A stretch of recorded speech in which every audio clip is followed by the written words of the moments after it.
Welcome to today's episode of Living Real TV. I'm Clara Capano. I'm Karissa Adkins. And we are here to help you boss up and gain clarity in all aspects of your life. So welcome Karissa and welcome Summer. We have an amazing guest with us today. We are going to be talking about the importance of sleep, especially when it comes to training our babies so that we can lay that strong foundation for everyone. Yeah. So we are going to be diving into some amazing tips and strategies with that. But we've got to get ourselves kicked off and started the right way, the way that we always do. So Dion, let's see what you have for us today. Hi ladies, hi. Speaking of sleep, I'm always good with the nightcap. Well, today I'm going to be making, and I really hadn't named this one yet because it's made with so many like cool different type ingredients. But I'm going to call it the ladies' first Collins. Yeah, why not? I love that. The ladies' first Collins. All right, so we're going to start out with a little, and this is kind of the main ingredient. It is a orange blossom honey, and I turn it into a syrup. Okay. Get behind that. So anytime I can get away from using actual like granulated sugar or anything like that, I try to as much as I can not to use it. Do you put it on oatmeal too? Yes, I put everything on oatmeal except for apples. No apples on my oatmeal. All right, our next ingredient is going to be some lime juice. Now this is fresh squeezed just this morning. A little lime, little citrus goes a long way. And then our last ingredient, and this one's kind of crazy, it's Roku gin. So this is a Japanese gin made by the Suntory Distillery. However, it's purple because I infuse it with butterfly pea tea. So butterfly pea is this beautiful little purple flower. Anytime you put any kind of acid in it, it turns whatever it's in this color. So beautiful. That's like one of my favorite gins these days. Yeah. And I was like, I ain't never seen a purple gin. So of course I'm not gonna be able to find it. I gotta infuse it. Gotta go get your flowers. I gotta just buy it from Dion. I'm not against this at all. Yeah, I'm loving that company. And there we go. And I'm just going to give this a little shake. Now, I'm not shaking this one with ice because it's going to be finished with a tonic. Okay. And so it really is a Collins. Collins versus, like, I guess I'm so out of versus what would be, what does that mean? What's that the it really opposite makes of it a Collins? The opposite of a Collins would be anything served up. So a Collins is usually going to be served on ice. Okay.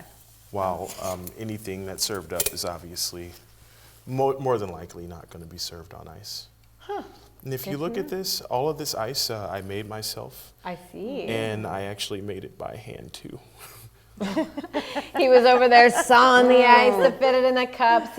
I love the detail that Dion brings. I mean, this is why he's the expert in his field, right? It's just so much fun watching him. I know. Create these and putting them together. It's just like a nighttime routine. It is. We're going to talk about that. I know. That's what my parents Or in our case, a morning routine. Yeah. Depends on what time I wake up.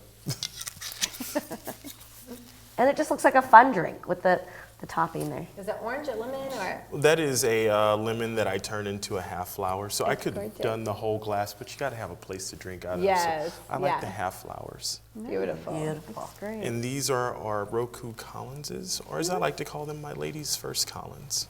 Beautiful. Oh, this little guy, not listening. They put the rebellion one. Oh, there it is. There's always one in every family. Exactly. And here you go, ladies. Enjoy yourselves. And I hope we have a good show. Thank you. Thanks, Dean. Wonderful.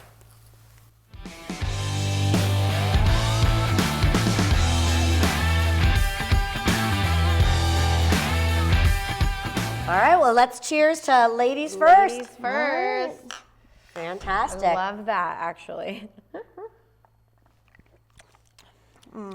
It's so wonderful. Oh my gosh, it's like so smooth. And he knows not to give me a straw because I would have sucked that baby down. Wow. that is it's so beautiful. Dangerous. That Yum. Is a great Wow. Yum. That's a great Just know that if I'm sleeping by the end of the show, it's not because of you. It might be because of the Although alcohol. Summer might like that. She'd be like, yes. I know. Oh, go to sleep. Yeah. Oh, goodness. We need to dive in before we start getting into all our strategies. We always start with our question of the day. So the question I have for us today is, what is one thing you can't live without? And to make this even more special, let's think about this from two perspectives. What is some, maybe big thing, professional thing, sort of that, wow moment thing that you can't live without? And then what's something fun? What's something small and fun? Okay. So like for me, if I think about it, the big thing that I can't live without is true connection. I think going through the pandemic, whether you're an extrovert or an introvert, just having those true connections with just people. I'm missing really seeing people and getting together and having those true deep connections. And then I think if I was going to go, with something fun that I can't live without, I need a little mascara. I need a little mascara to make me happy. So, so that's it. So, Summer, what about for you? Oh my goodness. So I have to say, I can't live without my husband.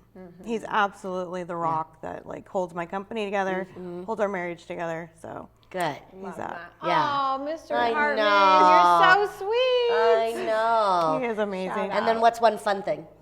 It's not fun. It's needed. It's coffee. I literally live on coffee. And obviously, in my industry, I'm working with sleep. That's my little crutch. Yeah, I love my coffee too. So I'm right there. Fun. What about you, Karissa? Let's see. Probably business professional thing I can't live without is my meditation, my spiritual practice, whether it's EFT or just straight up meditation or just sitting in stillness. I've seen it just help me leaps and bounds through so many obstacles and self-sabotaging behaviors. So that's been really big for me this year. And I used to say mascara or eyeliner because I always have this swish going on. It was what I was known for from 12 years old. It was a swish.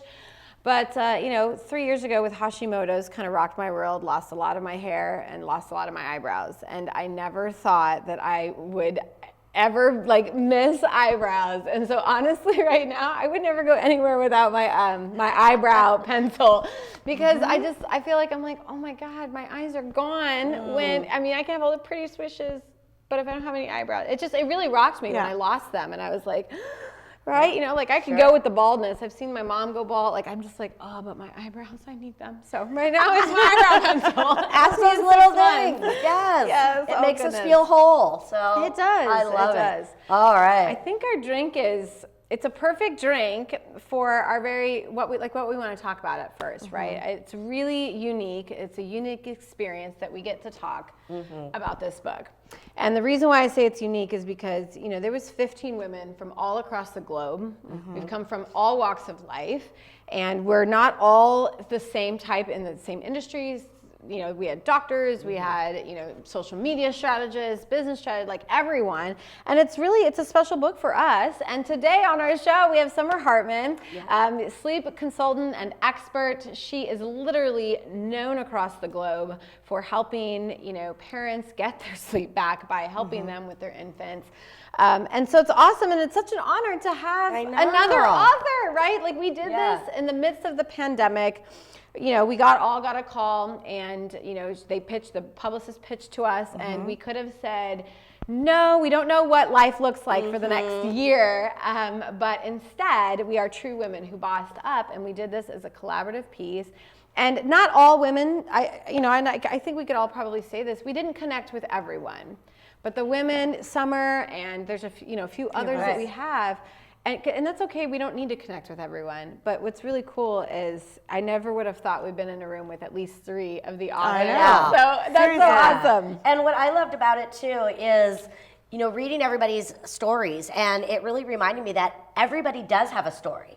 Everybody has something of value to bring. And it really unlocked a lot in me to want me to step into that and really embrace. And from this book, I was able to spin off, my other TV show, This came out of it. Your podcast God, came out of everything it. came out of You know, I know other things. You have another book huge. that's getting Yeah. ready to come out in the summer, and so it was really the catalyst, and just in the title alone of, you know, bossing up.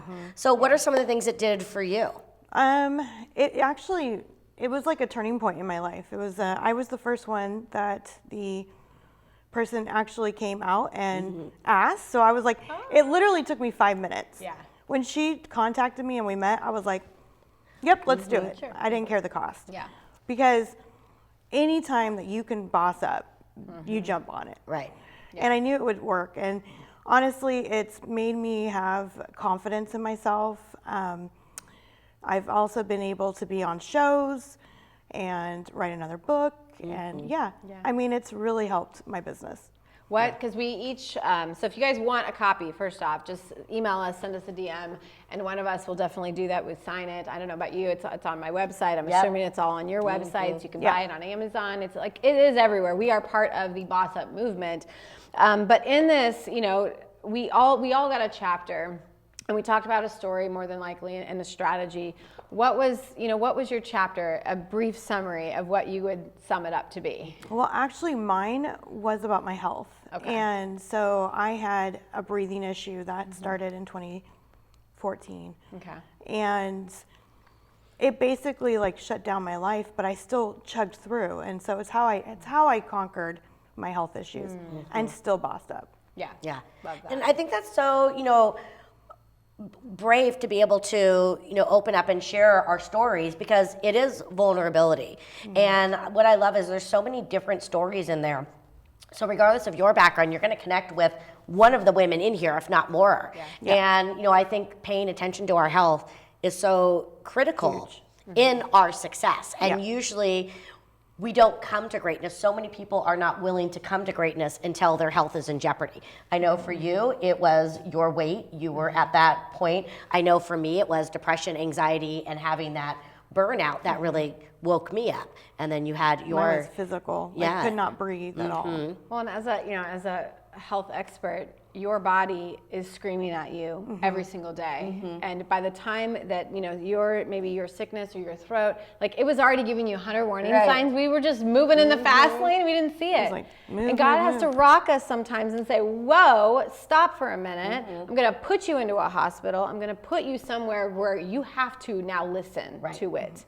And that's beautiful. What was your chapter about? You know, mine was just about going through that breakdown moment of, and it was the same thing. Life had been screaming at me for so long, but because I was so busy chasing the titles and running on the hamster wheel, it was, I'll address that later. And finally, you know, it got to the point where everything was falling apart in front of me, and I had no choice but to listen. And what I'm hoping that women who read my chapter come away with is, I don't want them to get to that point. I want them to be able to not wait until it's too late. You know, because their marriage fell apart or their health fell apart or whatever it may be. I'm hoping that they can, you know, see some of the warnings ahead of time and learn from my lesson and my defeat. Yeah, I mean, we're taught lessons all the time. I definitely focused in on habits because as the queen of habit change, I do and I say that, you guys, because I literally eat, breathe, and live by my habits. Like my habits help me do everything.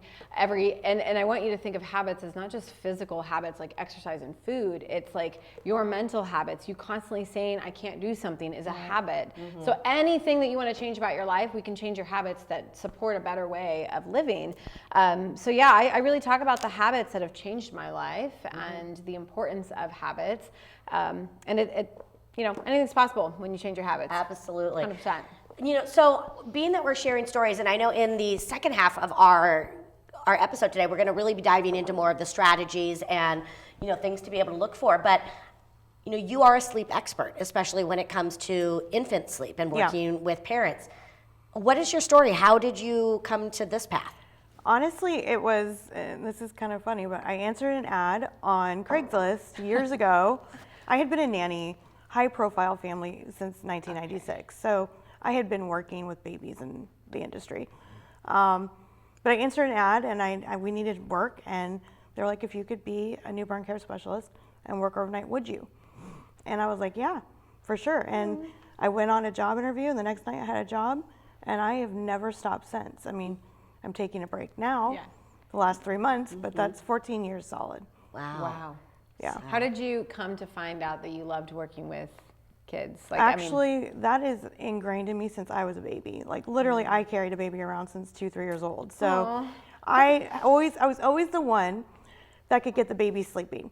I'd be 10, 12 years old, and I'd be in a bowling alley. what do they call it? The baby whisperer? Yeah, exactly. Absolutely. Yes. I mean, it didn't matter where we went. It could be a loud restaurant. I could see a kid and pick him up and put him to sleep.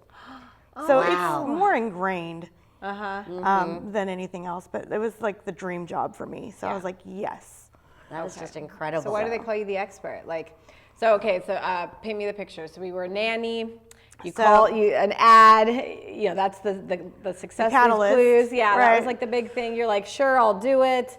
And then what? So over time, it was like I was in demand, like working 7 nights a week for 12 years. Wow. And I got to a point where I didn't need to go in every night. I could just teach the clients, like over the phone. Okay. Here you go. This is what you need to do. So I started sleep consulting around 2008, 2009. And it just perfected. And then over time, it's like I started coaching people and I started teaching. And that started around 2010. And it's just blown up since then.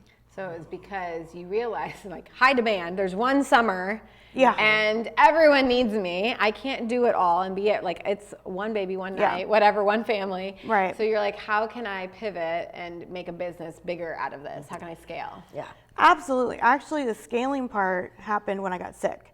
Okay. Because that was my turning point. I couldn't keep doing it. I couldn't keep the same speed I was going at. So I wrote a book, and it ended up being a manual, like an actual. I was like, if I died, I told my husband, if I die, sell this book, it's your million. Wow. And what's that book called? So it's Summer Sleep Secrets course. Okay. It's my course. Summer Sleep Secrets. That's what it is. And so I had an expert in the field kind of go over it, and she was like, you need to make this a training. And I was like, okay. So in the process of not being able to breathe, I think I recorded for 6 weeks straight trying to record my course. Oh my God. It was horrible. And by the time I got done, I ended up collapsing in the hospital. And as soon as I woke up, I was like resurrected, literally could breathe again. And it was amazing. Wow. I re-recorded in 3 weeks my course and launched it. So can you tell, like, my body's like going downhill, and then, but I never stopped. I never stopped working. I worked all the way through until I was in the hospital. And then, So, talking about this need that we have out there, I know that when my son was born, he was an amazing child in every sense of the word, except sleep. And until he was about 13 years old, he would struggle. He had night terrors, and he couldn't fall asleep unless I was, sleeping with him. And I would always hear all these other parents, oh, my baby slept within the first 3 weeks. What would you say is, what percentage of babies really are good versus the ones that really need some help? It starts from the very beginning. I honestly would say, like, when you start with the right foundation from the very beginning, much easier. Yeah. But it comes down to baby's temperament. Yeah. Not every baby is going to sleep through the night, and not every baby should sleep through the night. There is a lot of factors that play into it. Like, they still need to eat. Like, we're not saying they're sleeping through the night. We're saying, yes, they're sleeping, but we're able to feed and put them right back to sleep. That's sleeping through the night. Yeah. We have to make that point. When people hear, oh, your baby sleeps through the night, I guarantee there's still a feeding. Yes. So I'm like, yeah, that's what you have to teach. teach. And they need that, right? They're newborns. Yeah, hello, right. come on. Like, we can't, like, honestly take away full feeds. Now, over time, if it's like they're 12 weeks old and they're 16 weeks old, and their weight is great during the day, and they're eating well, they can sleep through the night. And a lot of them do. I'd say about 50% do that. Yeah. But they don't need to. You can still feed them, but the whole key is putting them right back into bed. Yeah. Not your bed, their bed. I know she's diving into strategy, so I want to definitely save that kind of those golden nuggets for the end. I want to know why you do what you do. Yeah.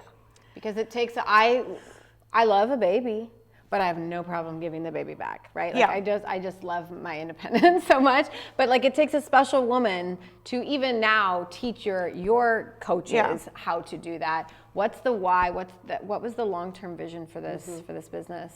That's a really funny question because I don't think I really had a long-term vision. I still don't necessarily see the bigger picture. Okay. But it's just my passion. It's so natural to me that, there's no other vision I have. It is literally this career. Yeah. And supporting families. Like I had, I also am very firm in my beliefs and very strong in how I talk to clients. Like only certain clients will come to me because I'm like, lay the law down. This is how this works. And some people need to hear it that way. They need to hear that it's a parent issue. It's not a baby A baby's just issue. a baby. It's actually a parent issue. So it feels very much like we're psychologists, and we're not, and I'm not a doctor, but we have to get to the facts. Like what is causing the issue? Yeah. Why are the parents feeling the way they are? Why is the baby not sleeping? Yeah. Once we figure that out, it's the mystery solved. Okay. And then I just coach them. Yeah. I would imagine, and maybe I'm off base, but I would imagine that one of the things that's important to you, and getting back to the why, it's being able to, again, see parents, being happy, having parents feeling energized so that they can, step into their greatness as parents and feel confident. Was there, something that happened in your life? Did you experience on your own end, other, children or something that didn't, and then you saw the benefit and that's what called you to it? Right before I did this and answered that ad, I was a foster mom. And that right there, I took in foster babies, and we had a 4-month-old that was harmed, and I just loved him. And we had four foster babies, and then we had a couple toddlers. And that really is my passion. I've actually told my husband, since our kids are older and moved out, I'd like to do foster care, and he's like, no. And only reason is because our kids are now adults and we could be grandparents, and he's like, let's not do that yet. Don't jump on. So you bring up your husband, right? Working with your hubby, it's got its own challenges. Yes. What would be the biggest challenge? We know he's your rock, right? Yeah. We know he's probably a very important key to success in your business. So what was the biggest challenge, and then how do you guys overcome it as a couple?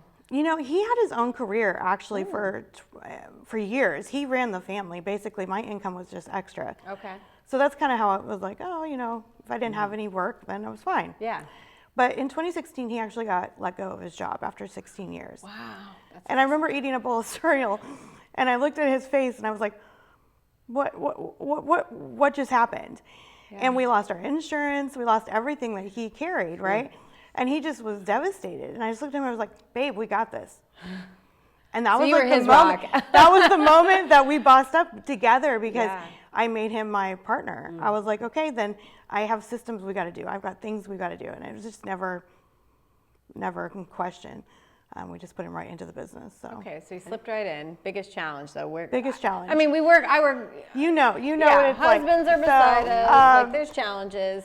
So biggest challenge actually is we're very pig-headed. Both him and I are very strong-willed, and so we can butt heads a little bit. Sure. And when you work with your mate, you got to give and take. Mm-hmm. Sure. And one of the other things about him is that he has muscular dystrophy. Okay. So he can't travel very easily. So his muscle disease kind of impairs us from doing things. But it also made our marriage stronger. Yeah. Because we take care of each other. Like, I've had my illness. It's like thick or thin. Right. You signed up for it. I'm like, yeah. You're Harris team. That's awesome. So, yeah, we've had our challenges. And everyone does, right? And I think that there's a lot of people coming out of a pandemic. It's, a lot of them are working from home. Whether they're working in the same business or not, they're still maybe next to each other. Yes. And so many people used to go to work for that break to get away. So the fact that you can say, yes, we butt heads, but we sit down and we work it out and we have communication. Sounds like it's key for you guys. Yeah. And I'm pretty even sure he offices in the same office as you. Yes, so you guys have to love each other. We literally are in each other. It's so funny. You hear him in the background behind my camera, and I'll just turn my camera around and show people. Yes, he's right there. Yeah. Literally, I look at his face every moment of the day. Yeah. And sometimes I just look at him and go, I'm going to bed. I'm going to go in the other room. Yes. I'm going to go outside and take a swim. I need to get away from a moment. Or I'll get in my car, and I bought myself, I bossed up a little bit, and I'm like, I bought myself a convertible, and I'm like, Hey, girl. I want to get out. I'll go take a drive in my convertible. And Exactly. so I actually, and he knows that, and he knows he doesn't even say goodbye. Right. He just knows, oh, she's gone. Yeah. And I think it's just having those boundaries. And, I know a lot of people that I work with that are either spouses or even, parent and child that are working together. They even have really defined roles. And that helps us, be able to respect the other person. Yeah. And so even though we're working together, we're still separate because we have our own roles. Yeah. And I think just also respecting that when the other person says, I need a break, to not take it personally. It's not that personal. No, I it's need not a break from my husband. I need a break from my business partner right now, and being able to step away and understanding that, don't take it personally. It's just a break. Oh, it's really funny. I'm going to let you finish that comment the minute we get back. So keep it in mind, whatever it is that you were going to say, we are going to take a quick break. And when we come back, we are not only going to finish what we were just started, because I knew Summer was ready for it, but we are going to get into the secrets. So if you are having trouble sleeping, if you're having troubles with your kids sleeping, right? If your 4-year-old is still in your bed and your husband is mad at you because of this is an amazing episode. You're going to want to tune in. So please make sure you come right back. But for now, we're going to take a quick break.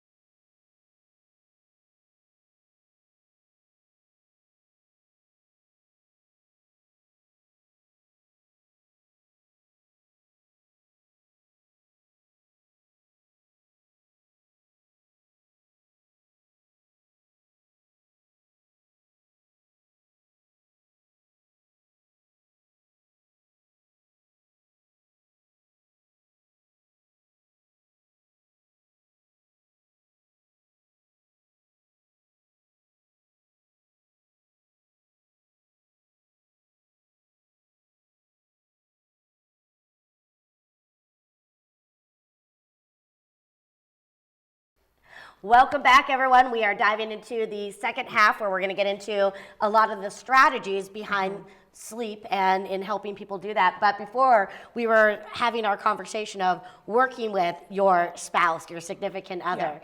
And you had mentioned that some of the tips that you do with your husband. So what was it that you were going to talk about? I was honestly just going to share a real tidbit. Our kids work for us too. So now it's a family affair. It's a family affair. So my son is working as an administrative assistant for all of my team. And so he'll come in and it's like interrogation in our office now. Like he sits there and he interrogates me and my husband. Oh my He's like, gosh. what do you need to do today? Where's your list? Like what? So he's actually running us, and it just has flowed. So when you can get the family involved, I love that. Wow. So, yeah. I love that. And what a level of respect, though, you have to have for each other, because to be able to give your kids permission to call you out, it's again, that's a certain level of respect for them in their field. Absolutely. Too. So I love it. Beautiful. Yes. So earlier you mentioned, it's not really the infant. Yes, there's some that, are going to be a little bit more difficult than others. But you were like, it's the parents. And then my eyes lit up and I was like, where can we go? So really, who do you work with predominantly? Is it the infant or the parent? And what are the challenges with what you do? It's primarily, of course, it's the parent. There's Okay, no doubt of in my course mind. she They're the ones You guys, calling. it's you. They're the ones calling, and in desperate need of support. And it's like, I've had where moms have called me crying on the phone, and I'm like, okay, breathe, okay. Then now tell me what's going on. And see, infants, there is a lot of situations. There's a lot of different issues that could be going on. If they're not getting fed enough, they're hungry, they're crying. If they have reflux or colic, or they have some other disease, we don't know. So, a lot of times parents are calling, they're just desperate for sleep. Sleep is like, we could go into the science of sleep, because really, basically, sleep is mandatory. Our body forces us to sleep. I always tell people, have you ever missed your exit? Have you ever been so exhausted and you look, oh my gosh, how did I miss, where's my exit? It's because your body puts you in micro sleep. Yeah. And you had like 60 seconds of sleep. So the whole idea behind, because you see a lot of super uber successful men, I'll sleep when I'm dead. How does that make you feel? Sleep Well, they're when going to you're be dead sooner. Yeah. I mean, Okay. So it's a total myth. Like you guys, you need your sleep. Summer need is your here sleep. telling us we need our sleep. we need our sleep. And yeah. so the parents are reaching out in desperate need of sleep. And I completely understand because honestly, a lot of parents are frustrated. They take it out on their spouse. They take it out on their job. And they take it out on their kids because we're exhausted. Yeah. Yeah. So if I can help them just get some form of balance, even if it's a 5-hour stretch, Yeah. Yeah. I'll do it. Yeah. I know one of the things that I really struggled with is I knew that I should not be bringing my baby to sleep with me. At the same time, I went needed back to sleep. work Yeah. 3 weeks after he was born, which was not a great idea, but Yeah. it happened. And even though I knew it, I was so tired and I was like, I just need to go to sleep. Yeah. You know, so how do you help, parents break that cycle? Because they may know it's the best thing to do, but they're so tired. Okay, so the best thing to do is to start on the weekend when you have some time before you're going to work.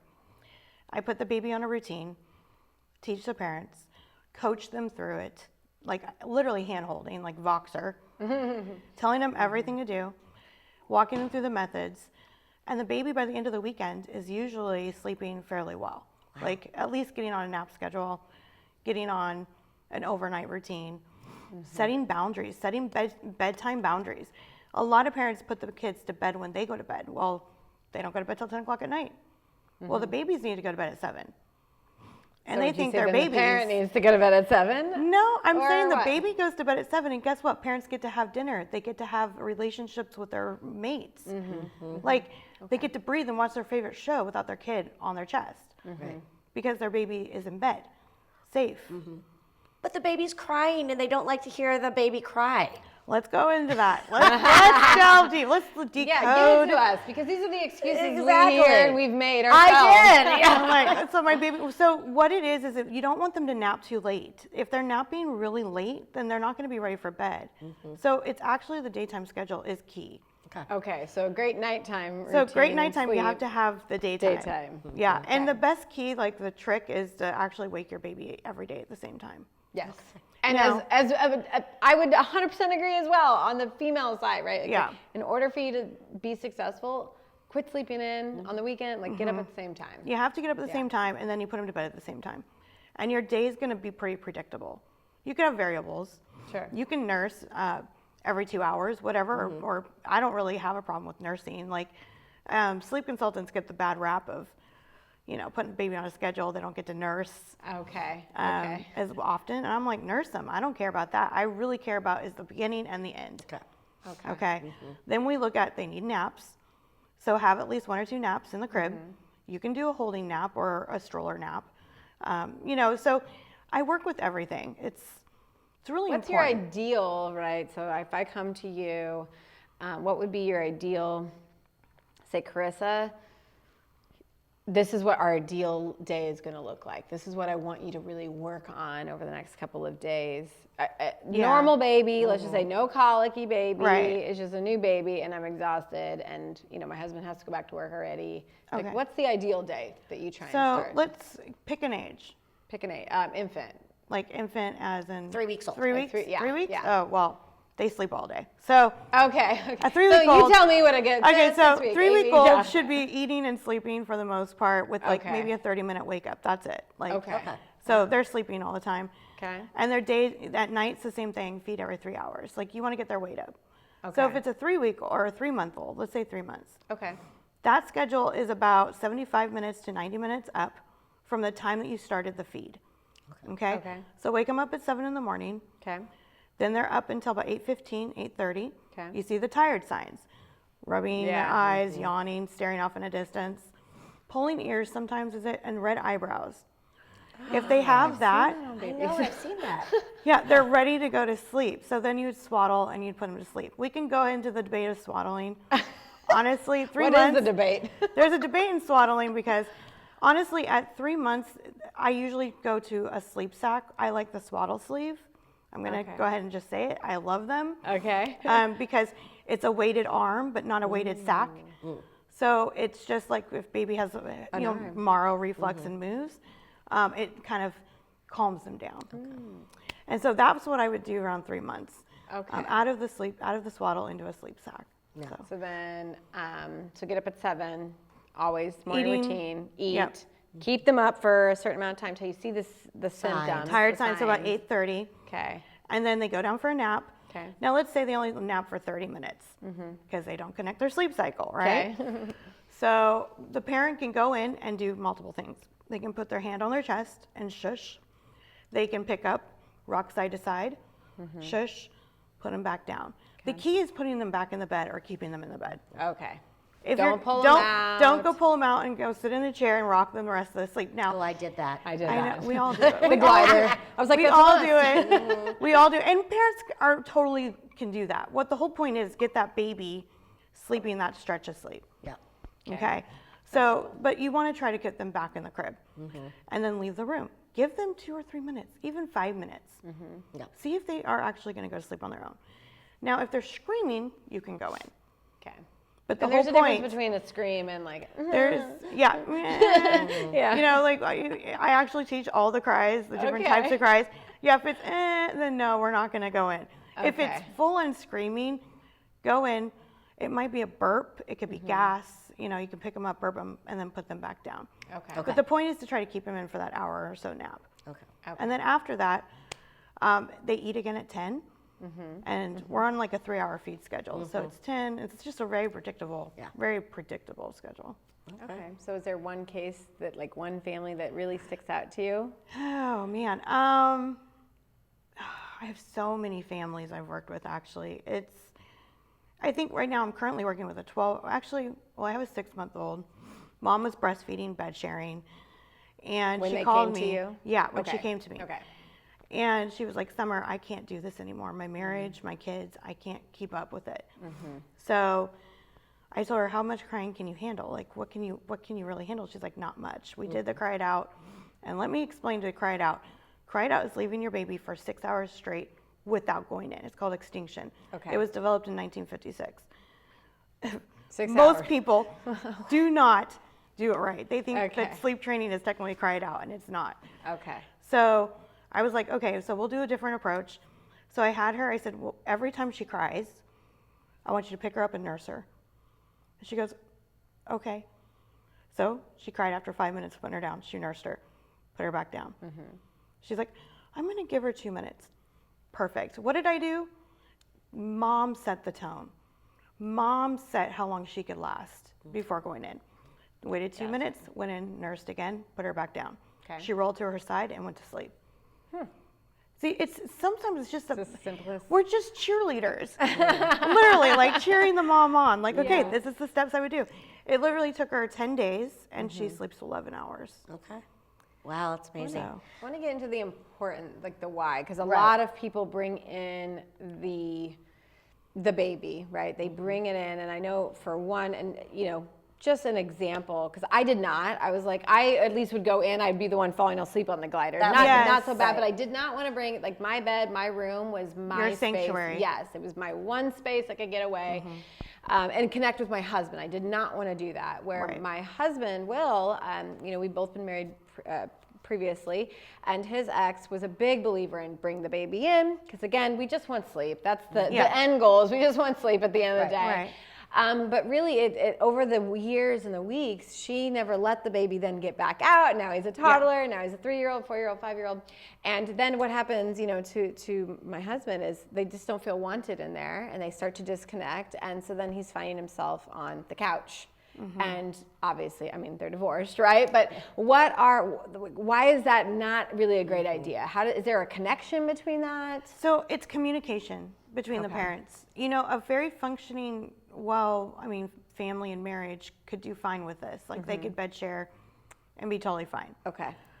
But I've had this happen where I've actually had it where the husband brought the child in because he couldn't handle crying. Okay. And the wife called me and she goes, my marriage is over if you don't fix this. And I'm like, me?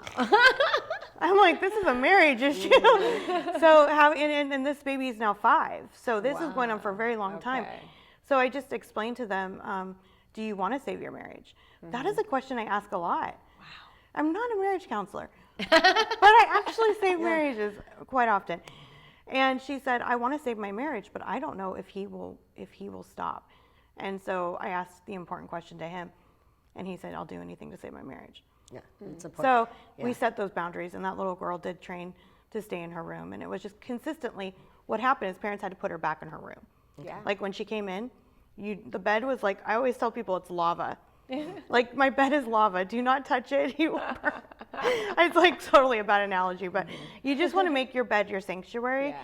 And so in your head, when you're sleeping and the child wakes you up, you don't just automatically pick them up. You're like, oh, you need to go to your room. Right. So it just takes really diligent work. And just realize a 5-year-old can take over 3 months to train. Okay. Harder to train a Harder to 5-year-old train. than a young one? Yeah, it could take 21 Yeah. days to 3 months to train. Wow. So let's talk a little bit about the science behind sleep, because I know for me, in order to get buy-in for something, I need to understand logically why it's going to work, because it's hard to listen to the cries and you want the quick fix and you're saying, I won't go in tomorrow. But explain to us, we can talk about it can lead to divorce and all those, but what are some of the other science pieces that we should key into as to why doing this is so critical? Sleep is, like I've mentioned before, it's biological. It's something we cannot control. Animals put it priority before death. Really? Animals will sleep no matter what. So we've gotten so far away from science that we put everything ahead of our own natural self. So science is basically saying, if you don't sleep, your body will force you to sleep. Sure. There was a study done years ago, and I have this in my program, and it was a radio talk show host who said, I can stay up for 200 hours. Oh, God. You can look it up on YouTube. Wow. He did it. He did it. And they had a whole team keeping him awake. But at the end, he lost his marriage because he was like psychotic. You can't make up sleep. Yeah. By the way, Yeah. never make it up. Yeah. Once it's lost, it's lost. So if you're looking at it from a science point of view, your whole life should be functioning with the thought process that everyone gets sleep. If your baby is a newborn, know that you're going to be up. But over time, you want to work on getting them to get that longer stretch of sleep. Now, babies take time. Okay? You're going to have to, like, if you start from the very beginning, it gets like a much easier process. There's no crying involved. If you And start from the beginning very like beginning. hospital or like home? Home. Okay. When you come home from the hospital, feeding, teaching them to sleep over periods of weeks takes a lot easy. It's a lot easier on them. Okay. But if you are looking at waiting until they're a year, just know the process can take about 3 weeks to 3 months. Like it takes a lot longer after they're a year. Well, yeah, it's the habit, right? It's Like a we habit. talked about it, and it's harder Yeah. to change the habit the longer you do it. So that Yeah. 5-year-old would make sense. Yeah. It's been for 5 years. But people want this. Yeah. They They want it do. done instantly. And crying is a part of actually being human. I actually told a client once, I said, if I don't have a baby that doesn't cry, I actually am more concerned. We're worried. Yeah. Because it's emotion. If they don't have emotion, we have a really big worry. Yeah. So I don't panic when babies cry. I just check on them, make sure they're healthy, make sure all their needs are met. Then they need to go And to then sleep. it's healthy. They're healthy. Yeah. Okay, I don't have any babies, thank goodness I yet. know. They're old, right? Older and moved on. And thankfully, I'm not a grandma quite yet. I'm like, thank you, Lord. But what would be, I work with a lot of women who don't make their sleep a priority. They're out hustling. They're doing all kinds of, between the day job, the hustle, the kids, the family. They are boozing it just to go to sleep, which I actually sleep really terrible if I've been boozing it for the last 3, terrible sleep after a long night of cocktails and drinks and stuff. So what would be 3, 4, whatever tips you want to give us for women who just need to get sleep that don't have kids? Yeah, no, absolutely. So adults, we really do need to prioritize. And it's basically this, white sheets and white bedding is clean. It makes our brains want to actually rest. Okay. Sleeping, you can sleep with underwear nude is actually much more comfortable because you're not getting caught in your clothes. Okay. Going to bed at the same time every night. Yes. Taking a bath or a shower before bed. If you have a sauna like I do, you can go in the sauna after you've showered, and then that is so relaxing. But really comes down to this. If you have anything on your mind, which most of us do, Right. and we're super stressed, almost the entire world is super stressed, write down your thoughts. before you go to bed. Get them out of your head. Get them out of your head. Either that or you talk into your phone and you do a memo. Yeah. And if you can let loose of like all your negativity and all the things that are going on in your life, you will have a much better sleep. Yeah. And if you have bad dreams often, bad dreams are what's happening during the day. It's how your brain organizes it. So like if you feel attacked or you have like stress, your body will process, your brain will process that. Yeah. Do you think so? My husband has a lot of anxiety with his job. You know, he does a dangerous job, first off, so it's very serious at work. He has a hard time going to sleep at night. I try and work on him because we go to bed at the same time every day, but he still can't get sleep and then stay asleep, you know, all these kinds of things. But he has, in the last 2 months, he's been really saying, oh, I'm having a lot of nightmares. And it has to do a lot with me. So you're saying maybe we should track like what he's going through on the day? Yeah, actually you should be like what's worrying him the most and get that out at the end of the day. A lot of times it's physical too, like you have to get up and go to the bathroom. You drink too much alcohol before bed. Yeah. That can cause a lot of nightmares. I mean, I'm not like a doctor into sleep, but the research that I have found is that consistency with your routine, you know this, is mandatory for sleep to be good. Letting loose of all the negativity, making sure that you talk it out with somebody like your mate, like you have him talk it out. He's probably retaining a lot of it inside himself because he doesn't want you to know. And because of his job, he probably can't tell you. Yeah. So he needs to write it down. That was one of the keys that actually my dad was in the Navy, and that's what he did. He wrote articles and journals. And so when he was stressed, that's what he did. He wrote stories. Yeah. And that would help. But I have to say there is some things like there are some foods too that can cause bad sleep. So you want to make sure that you're not eating So what right are before some bed. Well, I mean, alcohol is one that's going to be bad. Anything with like high sugar before bed is going to actually make your cortisol levels go up, which is going to be worse for sleep. You really want to like be ready to go to bed. You have to stop eating about 3 hours before. Yeah, that's what I And then really drink try lots to of do. water and tea, no sugar. So what about the concept of, 8 hours of sleep? I know I've heard people be like, oh no, I'm fine on 5 hours of sleep. And, have you found, I know you're not a doctor in this area, but have you found, is there a magic number? That's a personal thing. That's based on the people and their lifestyle. But honestly, I think it's between 7 and 9 hours is what they say. Okay. For me, I can function well on 5 to 6, but that's because of years of working nights. So, And I would imagine it's also the quality. If you can get 5 or 6 quality hours of sleep without being interrupted, it could be just as good as having 8, but you've woken up 3 times during the night. yeah, exactly. So it's the length. We should be about 50 to 60 minutes into a good solid REM sleep, and then you get up and it's non-REM sleep and all this science behind it. But one of the things too is drinking less before bed, so you don't have to get up and go pee often. I was actually going to say drugs, like melatonin is used a lot with children, and the U.S. is the only country that actually sells it over the counter. No other country does. Yeah, and it's this just came priced out. So melatonin is kind of an inhibitor, but it's not really going to like teach the child to sleep. Well, when you think about it, it's another Band-Aid to a bigger problem. Yes. So if your child or you is sucking down the melatonin to get to sleep, stay asleep, there's a bigger issue, right? Why do you need the Band-Aids? Exactly. It's not really covering, it's not addressing the real issue. It's just, again, covering up the symptoms. But again, like every client wants something to like instantly get them to sleep. Like, and that's the world we live in, unfortunately. Right. Thank you, Amazon. So we have to be really careful. You really want to work on the habits during the day. One of the biggest things is bad food. Like toddlers eat a lot of processed food. Yes. Cheeses that are bad. Another thing is milk. People think that babies after 12 months need a ton of milk. And honestly, it's like 16 ounces after they're 12 months. Yeah. I had one client, talking about a client, I worked for her for 6 months and I was like, what is wrong with this kid? Like literally could not figure out why he was acting so crazy. Yeah. And he was crazy. He was bouncing off the walls. And she was like, I don't know what to do, Summer. I can't do this anymore. I said, how much milk does he drink? And she goes, 42 ounces. I said, does Oh my he eat? gosh. And she goes, no, he barely eats. Well, As soon as we took him down to 6 ounces and he got water and he started eating, he slept 13 hours the next 3 nights, and then he was done. He was like sleeping through the night. We do not have time, but fire action. Have you ever got into bedwetting?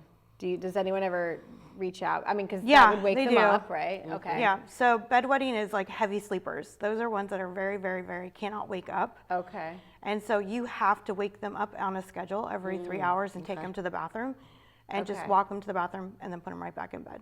Okay. So the solution is, get them up though. Get them. You have to as a Don't parent. put them in a diaper or a No, giant, don't put them in a diaper. You just Okay. need to train their body to wake up, and they're just really heavy sleepers. They're also more likely to be sleepwalkers. Yeah. Okay.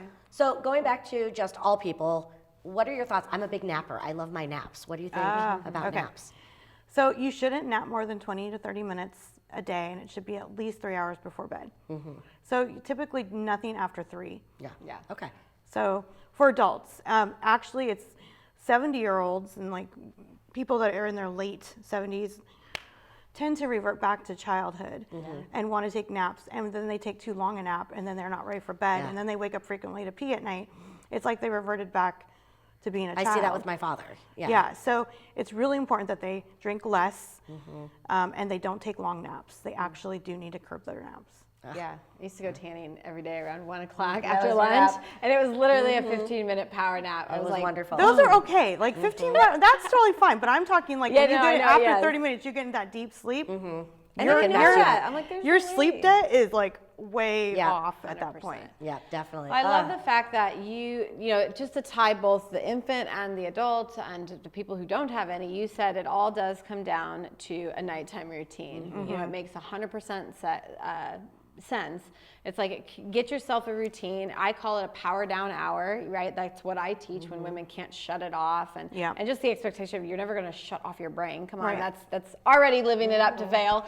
Right. But yeah, there are so many things, and like they work all the way up until the minute, and then they're like, I can't go to bed. And I'm like, well, duh, your body is like, you're really amped up. So you're worked up, you're amped. But yeah, I love that. So I mean, morning routine. The routines are key in your industry, is what you're saying, whether it's morning, midday, or nighttime. And just think of it this way: your kids have a routine when they go to school, so you need to implement it. We need routines. We function way better on routines. If we have a chaos day, we're going to have a chaos night. Right. So just get your child, wake them up at the same time every day, put them to bed at the same time every day. It's about a 12-hour window. Yeah. So Thank you. Well, Thank you so much for all those tips and strategies. Yeah, I know there's so many, mamas and, even dads out there that are just, want to know more because they are, struggling. So where can our viewers find you? What's the best way for them to connect with you? Honestly, it's on online, Summer's Sleep Secrets. You can fill out the form and you can talk to one of my staff, me, and we'll debunk like what's going on. Really just dig deep into it. Yeah. Any kind of sleep issues with your kids, you can reach out to Summer Hartman, and that was sleepsecrets.com. It's summerssleepsecrets.com. Okay, beautiful. And that, of course, will be down below. You can always catch that if you are watching today's episode. And in fact, you can watch every episode. And we want to thank you so much for, just being loyal viewers at this point. We're in season 2. We're excited. If you have awesome topics that you want us to bring to the table, feel free to email us in. We're always looking for fun ideas that we can talk about that is real conversations for real women, right? What you want to hear about. So you guys, thank you so much for watching today's episode. We hope that it inspires you to take action in your life and in your sleep schedule, of course. We wish you all the abundance and happiness in this world. Remember, you can catch every episode on motivationandsuccess.com as well as livingrealtv.com. And until next time, you guys, stay sleeping, stay living. Yeah, absolutely.